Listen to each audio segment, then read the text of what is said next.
আসসালামু আলাইকুম রহমতুল্লাহ। কাউকে অপবাদ না দেওয়া বা না করা।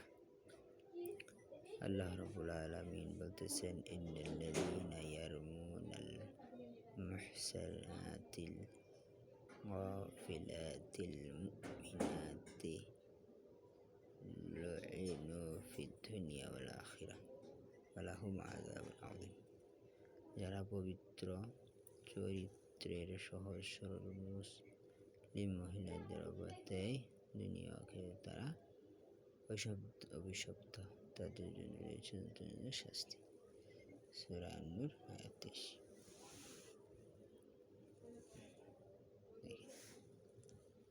সহিহ মুসলিম আবু হুরায়রা রাদিয়াল্লাহু তাআলা থেকে হাদিস বর্ণিত আছে, মুসলিম এক মুসলমান আরেক মুসলমানের ভাই। এরপর আরেকটি হাদিস এখানে আছে, দেখেন।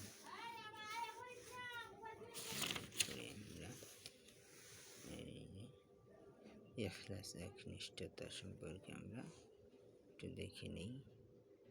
আল্লাহ রাব্বুল আলামিন বলতেছেন, ওয়ামা উমিরু ইল্লা লিয়াবুদুল্লাহা মুখলিসিনা লাহুদ্দীন হুনাফা।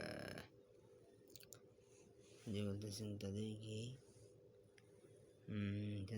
নির্দেশ ছাড়া আর কোনো নির্দেশই দেওয়া হয়নি যে নিঃস্বার্থ আল্লাহর ইবাদত করবে, নির্ভেজাল দিনকে কেবল তারই জন্য নির্দিষ্ট করে নেবে।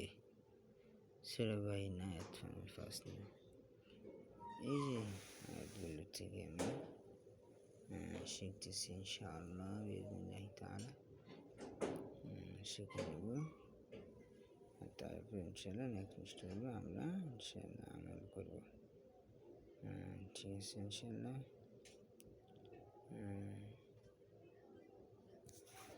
আরেকটা ছোট্ট আমরা জানি, সৎ কাজের আদেশের একটি অধ্যায়। ওয়ামান সাতারাহু হাসানাতুহু ওয়াসাআতুহু সাইয়্যাতুহু ফাহুয়া মুমিন। এখানে যে ব্যক্তি সৎ কাজে আনন্দ পায়, মন্দ কাজে মর্ম পীড়া অনুভব করে সে মুমিন। দেখেন একটি কি সুন্দর একটি হাদিস। এখানে একটু এরপরে আছে, পরের সাথে তাওবার একটি কথা বলা হয়েছে। এখানে তাওবা ইনশাআল্লাহ আমরা এটি দেখে আমল করার চেষ্টা করি ইনশাআল্লাহ।